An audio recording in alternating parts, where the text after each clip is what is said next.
The world watched in disbelief as President Zelensky stormed into the White House not as a gracious ally, but as an entitled antagonist demanding more American blood and treasure. President Trump, standing firm for peace, faced down a man who seemed determined to drag this conflict on indefinitely, regardless of the cost in Ukrainian lives. As Secretary Marco Rubio masterfully articulated, the sooner everyone grows up and figures out this is a bad war heading in a bad direction, the more progress we'll make. Even the British ambassador urged Zelensky to back Trump's peace initiative. Meanwhile, Press Secretary Leavitt confirmed what we all saw. Zelensky was antagonistic and rude, while Trump stood strong for America. The stark truth is clear. While Democrats push for endless war, I mean, it's crazy. I'm here with JR Majewski, and before we continue, Democrats pushing for endless war. What? How far we have come. I remember Democrats marching in the street, end the wars, end the wars. What do you say? I think it's warmongers got a warmonger, right? They know where they've gotten us, and it goes back to the FDR days, right? They believe that war will improve the economy, but at the end of the day, all it does is fatten the pockets of those that are corrupt. But I got to say, J.D. Vance, my brother from Ohio, love J.D. Vance, good friend of mine. He's about that life, isn't he? Yeah, the way he went after Zelensky, man. Oh, dude, he didn't hold back. He's like, life. You're disrespecting. Yes. I'm like, yeah, let's go. And the way that him and Trump it was just a handoff. That like they handled that conversation. Oh, yeah. It was a tactic. You swear they're best friends. Yeah. Like, JD's awesome, dude. Awesome, man. And proud of that guy. So Trump is standing alone and fighting for peace. And let me tell you this. Science has revealed a secret power against aging. A groundbreaking 2024 study shows daily collagen significantly reduces wrinkles, improves skin firmness, but not all collagen is created equal. This premium multi-collagen formula contains 5 essential types from 4 pure sources, delivering superior skin benefits with hydrolyzed peptides for maximum absorption. It's non-GMO, and of course, RFK Jr. would love that. It's preservative-free and blends perfectly into every beverage. Order today at healthwithgary.com and receive 51% off, plus free bonuses, VIP coaching, a skin health ebook, free shipping, and a 60-day guarantee. Each purchase provides meals to hungry children through nokidhungry.org. So visit healthwithgary.com, and your skin deserves the best. Okay, let's get into this. We've got this clip here. This is what JR brought to the studio tonight. Wait till you see this. Okay, check this out. Okay, this is Putin. Putin mocking Europe. And when he brought it to my attention, I was shocked that he said this. And we ran it through a translation system because I don't want to subject you guys to the Russian language. So we ran it through a translator, and well, listen for yourself. Will happen soon. Sit at the master's. Trump, with his character and persistence, will set things straight quickly. You'll see. It'll happen soon. And they'll all sit at the master's feet, wagging their tails. Everything will fall into place. Trump, with his character and persistence, will set things straight quickly. You'll see.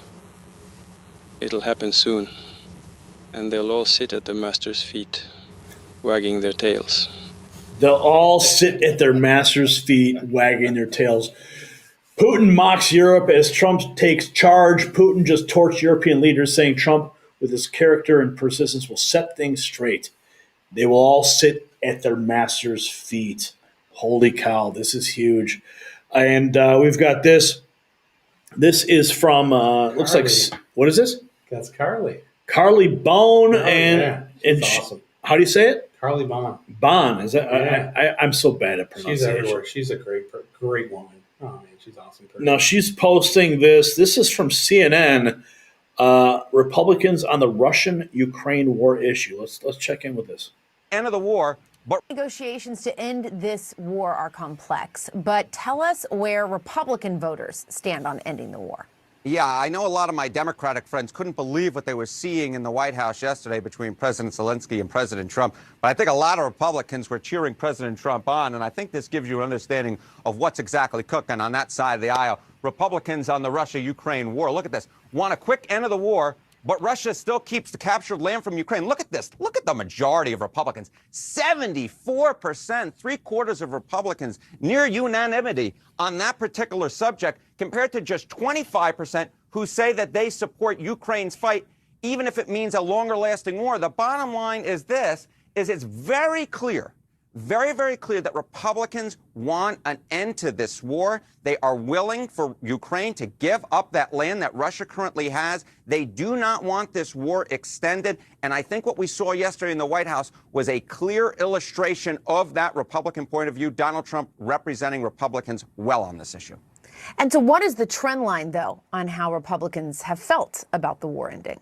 Yeah, I mean, sometimes I just go, oh, my goodness gracious. You see a trend line just sort of jump out at you off the screen, right? So Republicans who want the Russia-Ukraine war to end, even if Russia keeps the captured land, you go back to August of 2022, which is 46% of Republicans. You look by October of 2023, it was 55% of Republicans. But again, look at where we were by the end of last year. 74% of Republicans. My goodness gracious, this is the type of trend line that leads to what we saw in the White House yesterday, whereby Republicans have changed their point of view on this war tremendously from where they were 2 years ago, let alone 3 years ago, back in August of 2022. The bottom line is that Republicans want this war to end, even if it means that Russia keeps the captured land from Ukraine, Jessica. Wow.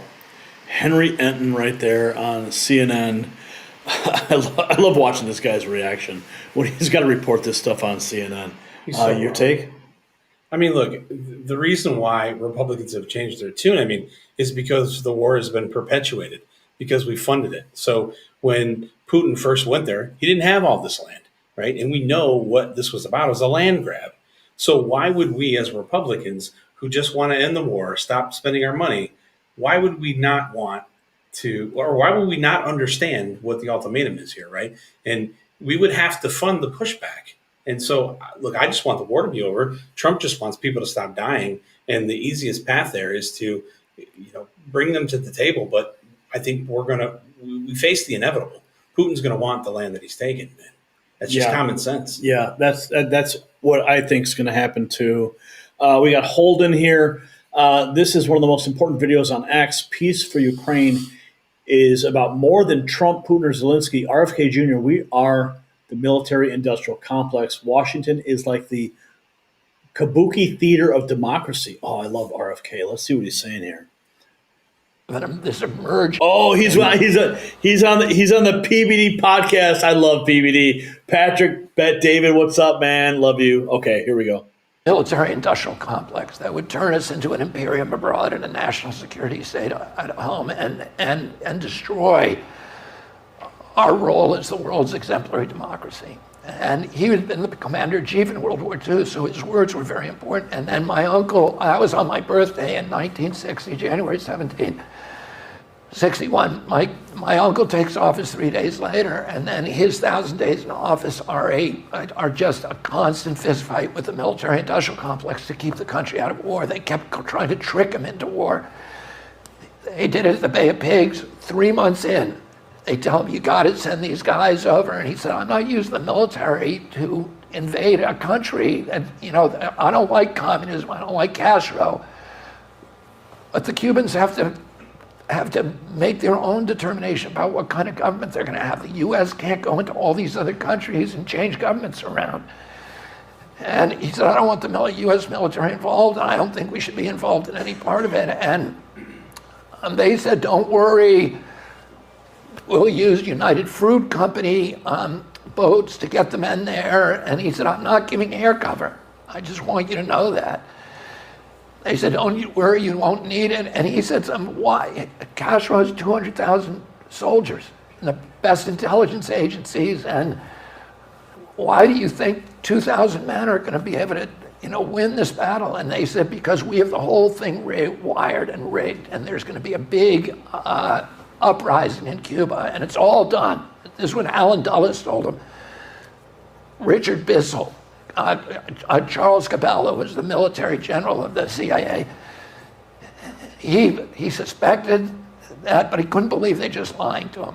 And when those men were dying on the beach, and they were telling, now you got to send in air cover, you got to send in the Essex, the aircraft carrier.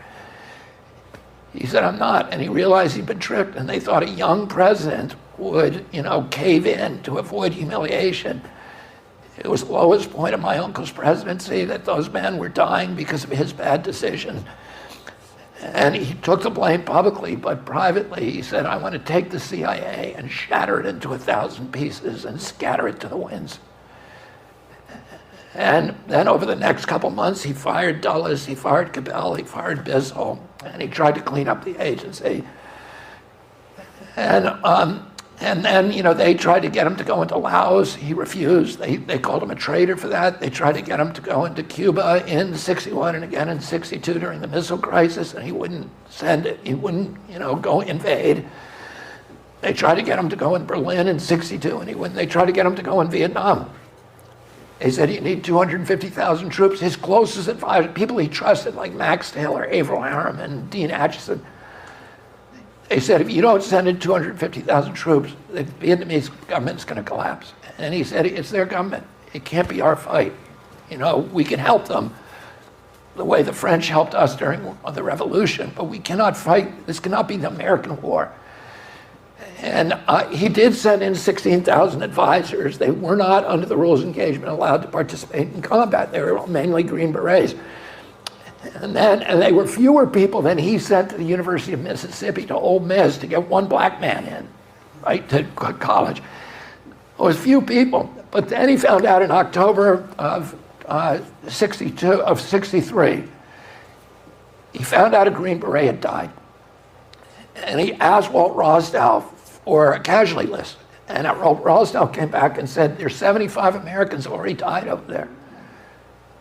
My uncle said, that's too many. We're bringing them all home. And that afternoon, he signed National Security Order 263, ordering all military personnel out of Vietnam, with the first 1,000 coming home in November and the last one coming home the following December. And 30 days to the day after he signed that order, he was murdered. And a week after that, President Johnson remanded the order and then sent 250,000 troops in. Nixon came in after him, sent 560,000. 56,000 never came home of our guys. We killed 1 million of them. 56,000 of ours never came home, including my cousin, George Skakel, who died in the Tet Offensive. And then, my father ran against the war in '68. He wins the California primary, meaning he's on his way to the White House, and he's shot that night. Martin Luther King had become a peace activist 2 months before. He was shot. These traumas, my uncle's death, my father, King's death, the Vietnam War itself, 9/11, and COVID, each one of these traumas pushed us a little farther down that road that Eisenhower warned us against, where today, we are the military-industrial complex. Our democracy, nobody in this country believes that their voices are audible in Washington. Everything is rigged, and everybody knows it. It's like the kabuki theater of a democracy. It's not real. It's a Hollywood stage set with, people pretending to have elections that are already chosen in advance and everything else. And I'm not being paranoid, just look what's happening right now. So, I think part of unraveling that and going back to our original idealism and the other view of an American future, and, is America's the exemplary nation and the moral authority around the globe. Means going back and looking at the original trauma and exposing what actually happened to my uncle. JR, what we just saw there, It's crazy. dude, he lays it out. Yeah. The timeline Yeah. of the destruction of our country, Yeah. literally with these executive orders that JFK fighting against the military-industrial complex. Yeah. And I mean, like hearing him laid out in such plain English. I mean, From somebody that has firsthand knowledge, right? That has family ties and that has been victimized by the deep state, by the military-industrial complex. I mean, RFK is speaking the absolute truth. This machine that we have right now is so voracious. I mean, the saying "appetite for destruction." I mean, that comes from somewhere. And right now, the military-industrial complex is willing to do anything and everything they can to perpetuate these wars. This is how they eat, right?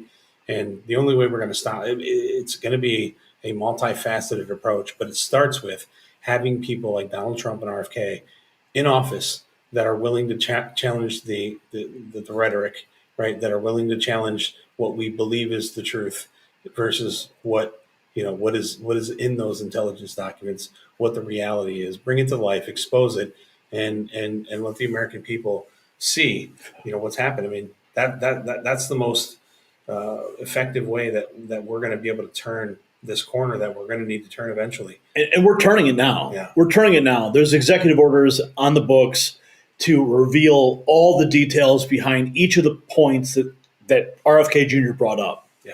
And They're still fighting. they're still fighting Still it. fighting. Yeah, I mean, But- with the Epstein list and everything in New York, that they're fighting against that. Of course, that has its own connection to another aspect. But what he just brought there on the PBD podcast, man, I'm just thankful that RFK Jr. is in this administration.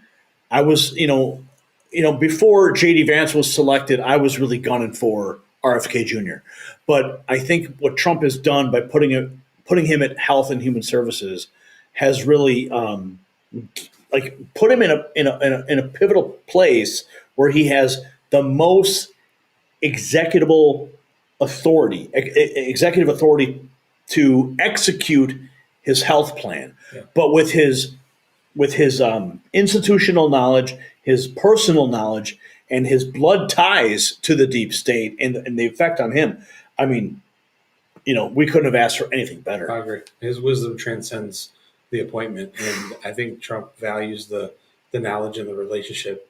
I have a good friend that's really good friends with RFK Jr. He's a big donor in my state that he's known RFK for quite some time, and he spoke to me and told me I was a little bit iffy on RFK because I'm not very keen on welcoming the Democrats right away, but after hearing him speak, things like that, I mean, you have to really take it for what it's worth. This guy's speaking the truth, and it's coming from, he has a level of moral authority when he says these things. He really does. It's coming from, a direct impact to his family. And I remember when RFK Jr. was, when I saw him enter Trump Tower in 2016, after Trump had been elected, I was like cheering. I'm like, yes, I'm so excited. And then suddenly something happened. He disappeared. He went back to what he was doing.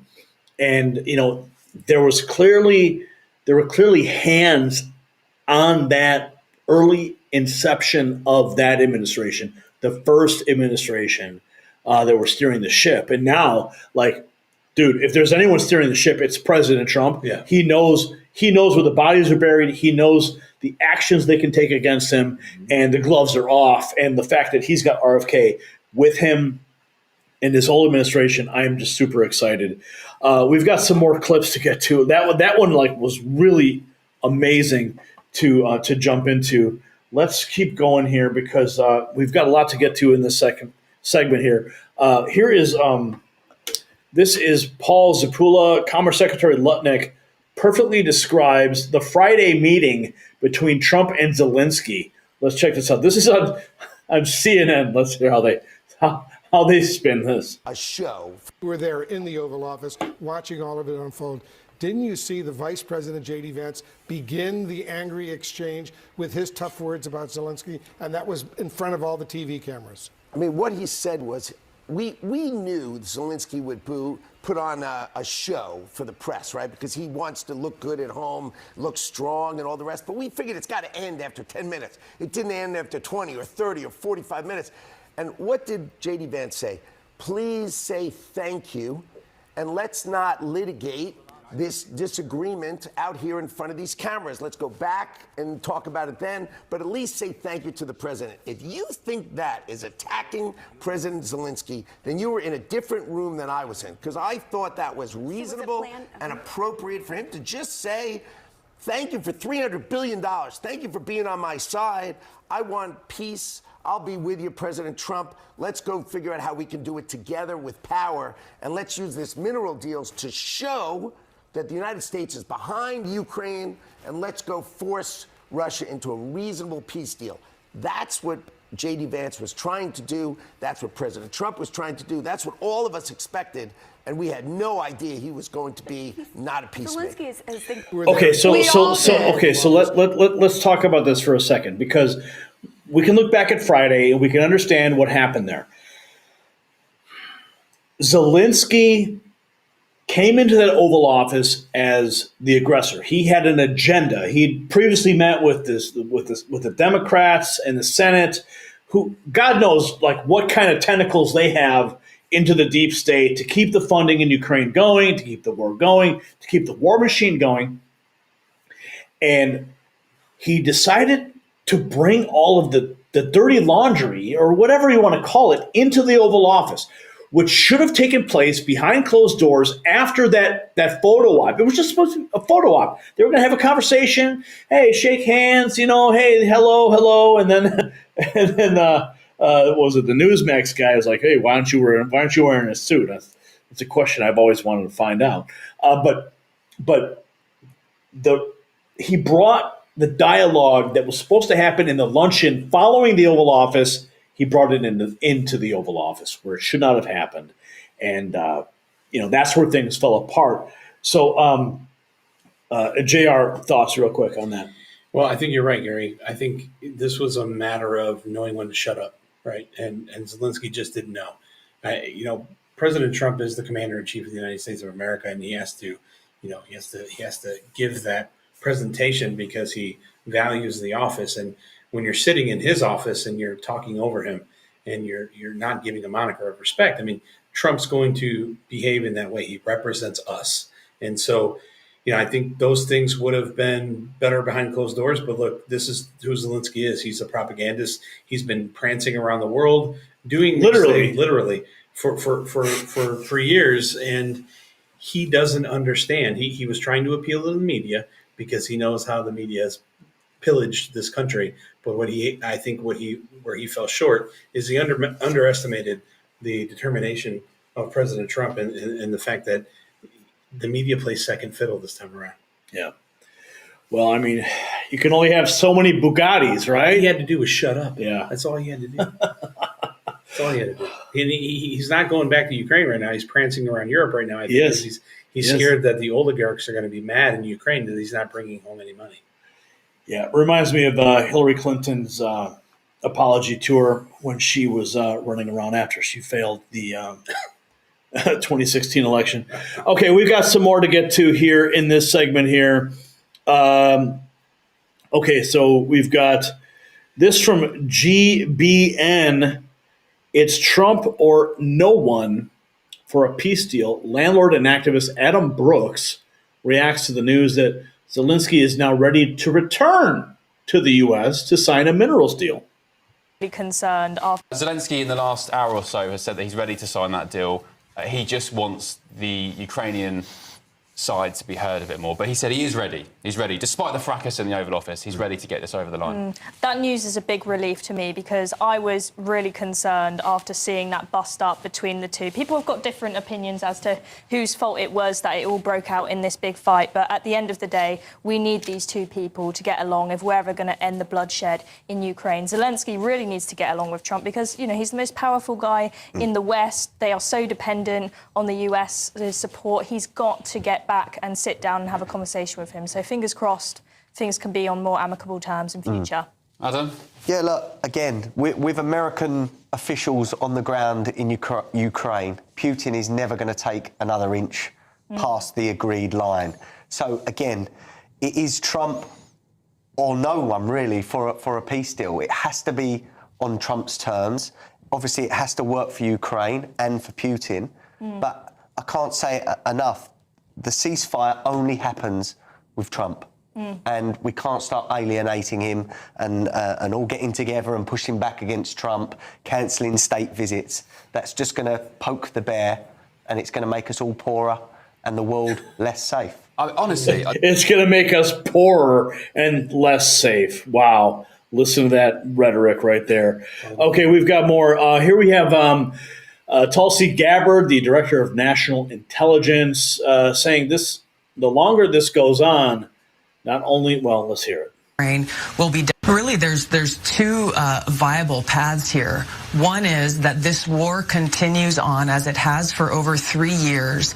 More and more Ukrainians will lose their lives. More and more of the country of Ukraine will be decimated and destroyed in this what will continue to be essentially a war of attrition. And to what end? To what outcome?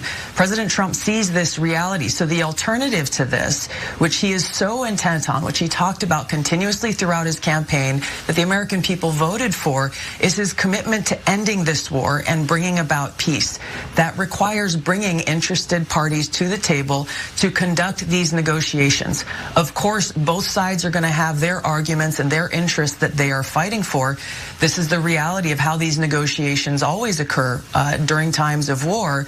Neither side is going to be happy, very likely, with the outcome, but ultimately it needs to lead to peace. And that's what President Trump is so committed to, because he recognizes that the longer this goes on, not only are more Ukrainians losing their lives, but it increases the potential of this escalation towards World War III that he warned against as he sat there with Zelensky, saying that he's gambling with World War III, and that's not a cost that President Trump is willing to accept. Really, who wants to play with World War III? I mean, only the military-industrial complex. Here we have here's 24 hours ago. This is Howard Lutnick talking about that meeting in the Oval Office. My land. No, so we were 40 minutes before the cameras came in and 45 minutes before the meltdown. And the fact was, Zelensky never stopped asking for, I will give no concessions. They've got to leave my land. I want reparations of $300 billion. And I want the United States to give me security guarantees while they're at war with Russia. And that's why the president called it World War III. You're gambling with World War III. We're not going to give you security guarantees while you're at war with Russia. It's just ridiculous. His requests were ridiculous. They were not reasonable. The president let it go for a while, he was there to make peace. Our president is there to make peace. As he said, end the death. And Zelensky was not there to make peace. He was there to strike some sort of make-believe bargain that he had in his mind. And eventually that just ran its course. And Donald Trump said, I can't take this nonsense anymore, and made it crystal clear he's the peacemaker. And if Zelensky's not interested in peace, then he should go home and think about it. And that's exactly what he did. He went home and he thought about it long and hard, but he went to his allies in Europe and cried on their shoulder because he wants to keep the war going. But we only have to question about where all that money is actually going to feed the war machine. So the media won't tell you this, but Trump's approach to Ukraine represents a fundamental shift from the war-hungry establishment that's dominated Washington for decades.